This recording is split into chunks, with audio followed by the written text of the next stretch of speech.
So here we see a square root function that has an a value, a k value, a d value, and a c value, like that general formula that I'm writing below. The parent function that we have for this is the square root function. Y is just equal to the square root of x.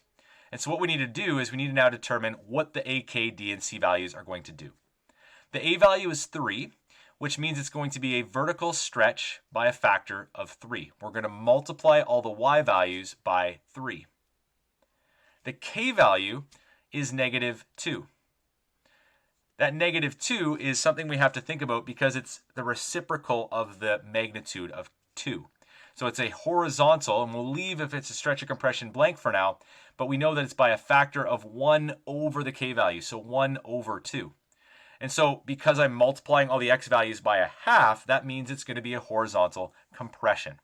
So horizontal compression by a factor of a half. And the negative part of that means that it flips or reflects over the y-axis. So it's a horizontal transformation by flipping over the y-axis, and that's important to keep in mind. That's going to be able to flip it side to side about that y-axis. The d value is 1, and that means it's going to shift 1 unit to the right. Now notice the general form is x minus d, and so that's why the d value is +1 and going to the right.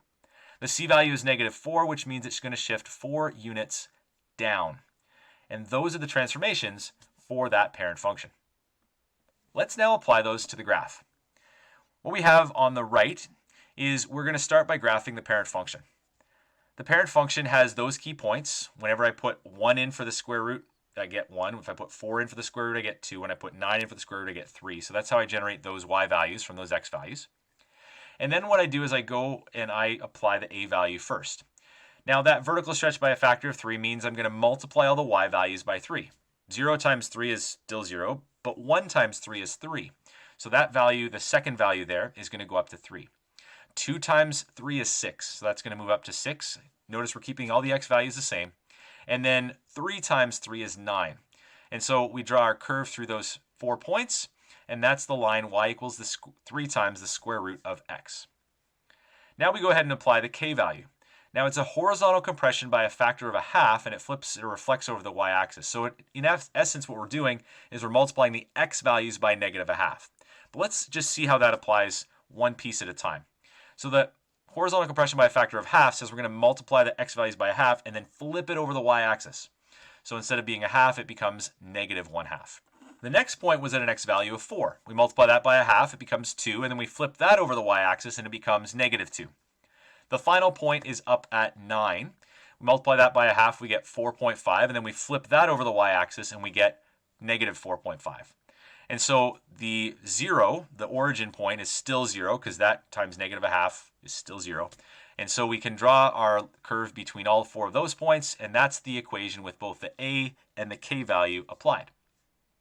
Lastly, we're going to apply the d and the c value together. And so we're going to shift every point on the red graph 1 to the right and then 4 units down. And so that's going to give me the point 1, -4.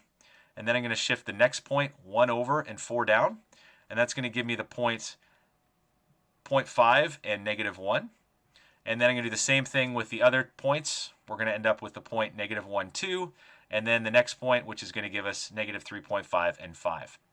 Then with those 4 points, we're going to draw our curve through them, making sure that we're still starting at that starting point, not going past it. And that is our fully transformed function with all the a, k, d, and c values applied. So let's consider the domain and range as well here. The domain is x is the set of all real numbers such that x is less than or equal to 1.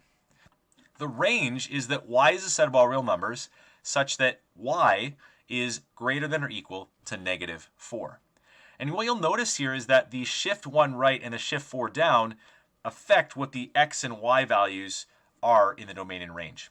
And so there you go. That is our final transformed graph.